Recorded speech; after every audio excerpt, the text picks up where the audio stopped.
हरिद्वार में जिलाधिकारी मयूर दीक्षित की पत्नी और प्रज्ञा फाउंडेशन की संस्थापक प्रज्ञा दीक्षित ने एक बार फिर समाज के लिए प्रेरणा की मिसाल पेश की है।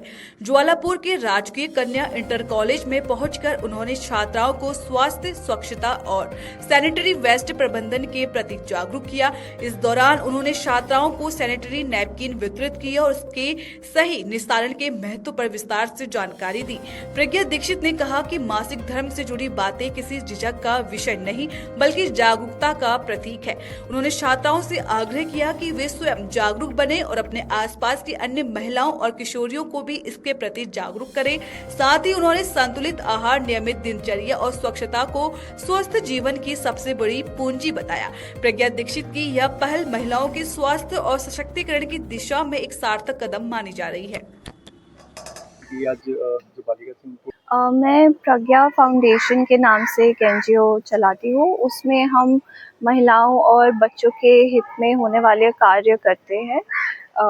देखते हुए कि आजकल वेस्ट बहुत फैला रहता है, शहर की साफ़ सफाई को ध्यान में रखते हुए मैंने मेंस्ट्रुअल वेस्ट मैनेजमेंट पे बच्चों को समझाया। साथ ही उन्हें माहवारी के बारे में भी जागरूक किया और अनीमिया के बारे में भी हमने बात की। तो बेसिकली हमारा ऑब्जेक्ट यही है कि जो मेंस्ट्रुअल वेस्ट है, जो कि रेड वेस्ट की श्रेणी में आता है, ये सेग्रीगेट हो और ये खुले में नहीं फेंके, ये इंसिनरेट हो, क्योंकि एज पर बायोमेडिकल वेस्ट रूल्स इसको इंसिनरेट ही करना है।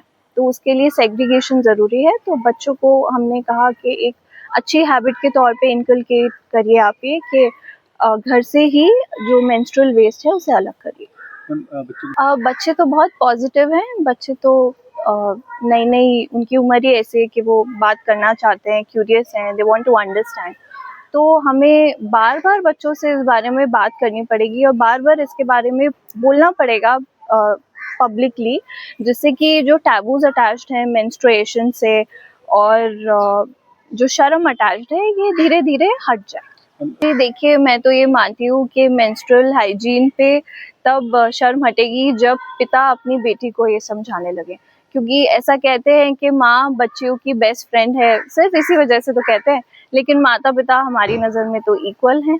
तो पेरेंट्स को क्लियरली बात करनी चाहिए और जो बैकवर्ड रीजन के हैं वो भी क्लियरली अपने बच्चों से बात करें, क्योंकि ये तो सेहत की बात है।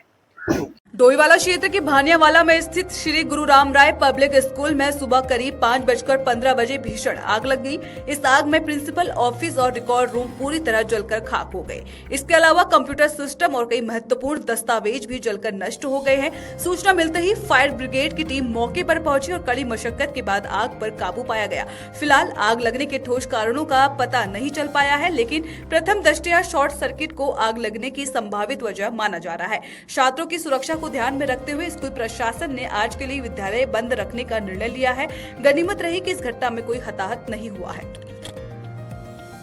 को तो स्पष्ट अभी कुछ पता नहीं है क्यों लगी, लेकिन सुबह लगभग 5:30 बजे मुझे सूचना मिली कि मतलब हमारे ऑफिस में, अकाउंट ऑफिस और प्रिंसिपल ऑफिस में आग लग गई है।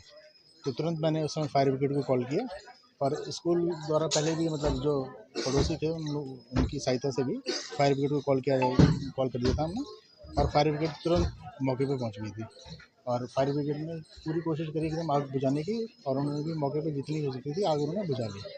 क्या नुकसान? तो अभी कुछ डॉक्यूमेंट तो हमने निकाल लिए हैं, जितने डॉक्यूमेंट्स होते हैं बच्चों के डॉक्यूमेंट्स तो निकाल लिए हैं, लेकिन अब बाद में हमको देखना पड़ेगा, क्योंकि अभी तो बहुत कम समय हुआ है, तब अभी ये पता नहीं। लेकिन कंप्यूटर जैसे हमारे हैं। मुख्यमंत्री पुष्कर सिंह धामी ने अपनी विधानसभा चंपावत के स्वाला भूस्खलन क्षेत्र का स्थलीय निरीक्षण किया। चंपावत से टनकपुर राष्ट्रीय राजमार्ग पर स्थित स्वाला के समीप हो रहे लगातार भूस्खलन के मद्देनजर मुख्यमंत्री ने मौके पर पहुंचकर पहाड़ी से गिरते मलबे और भूस्खलन की स्थिति का जायजा लिया। इससे पूर्व मुख्यमंत्री ने चंपावत में आयोजित एक कार्यक्रम में हिस्सा लिया और उसके बाद उनका काफिला सीधे स्वाला पहुंचा। मुख्यमंत्री ने बाय रोड स्वाला पहुंचकर निरीक्षण किया और फिर वहां से अमोड़ी और टनकपुर की ओर ओर रवाना हुए। स्वाला भूस्खलन क्षेत्र को लेकर मुख्यमंत्री ने जानकारी दी कि भूस्खलन को रोकने के लिए केंद्र सरकार द्वारा बजट जारी कर दिया गया है और 2026 तक केंद्र एवं राज्य की राष्ट्रीय राजमार्ग इकाई द्वारा इस समस्या का स्थायी समाधान किया जाएगा। मुख्यमंत्री धामी ने इस दौरान चंपावत से खटीमा तक का बाय रोड सफर कर कई क्षेत्रों में आम जनता से मुलाकात की। धौन, स्वाला, अमोरी, चलती, सिंध्याड़ी, बस्तिया, टनकपुर और बनबसा जैसे क्षेत्रों में उन्होंने स्थानीय लोगों की समस्याएं सुनी और संबंधित अधिकारियों को समयबद्ध समाधान के निर्देश भी दिए। यहाँ पर बार बार भूस्खलन होना और बार बार इसका अलाइनमेंट खराब होना एक बड़ी समस्या हर बार मानसून के समय में हो जाती है और इस पर काफ़ी काम भी हुआ है, लेकिन उसके बावजूद भी भूस्खलन रुका नहीं है। लेकिन अब इसमें धनराशि जो हमारे राष्ट्रीय राजमार्ग मंत्रालय से और नेशनल हाईवे से स्वीकृत होने की वो भी हो गई है। राज्य सरकार और भारत सरकार की दोनों एजेंसियां मिलकर इस पर काम कर रही हैं। इस बार अगले वर्ष 2026 तक अप्रैल माह तक पूरी तरह से ये सुरक्षित कर लिया जाएगा। उसके लिए सभी प्रकार की काम जो है जो भी सभी एजेंसियों को करने हैं वो एजेंसियाँ कर रही हैं। सर आप जगह तय किया है कि मैं ऐसे ही जो है सब जगह का स्वयं जाकर निरीक्षण करूंगा, लोगों से मिलूंगा और जहाँ जहाँ काम की आवश्यकता है वहाँ काम के लिए भी जो है काम करेंगे। सारा हमारी मशीनरी काम करेगी। आज मैं इसीलिए चंपावत से लेकर पूरा यहाँ तक टनकपुर तक और बनबसा खटीमा तक जो है बाई रोड जा रहा हूँ। उत्तरकाशी के बड़कोट से बड़ी खबर। यमुनोत्री नेशनल हाईवे पर दोबाटा के पास मंगलवार सुबह एक दर्दनाक सड़क हादसा हो गया। तेज रफ्तार रोडवेज बस ने गुरु राम राय स्कूल की बस में पीछे से जबरदस्त टक्कर मार दी। टक्कर इतनी तेज थी कि स्कूल बस में सवार 29 बच्चों में से 6 बच्चे गंभीर रूप से घायल हो गए, जबकि अन्य को हल्की चोट आई है। वहीं रोडवेज बस में सवार 2 यात्रियों को भी चोटें आई हैं। घटना की जानकारी मिलते ही स्थानीय लोग 108 एम्बुलेंस व निजी वाहन मौके पर पहुंचे और घायलों को सामुदायिक स्वास्थ्य केंद्र बड़कोट लाया गया। चिकित्सक टीम ने सभी घायलों का प्राथमिक उपचार किया। 2 बच्चों को सिर पर गंभीर चोट लगने के कारण हायर सेंटर रेफर किया गया है।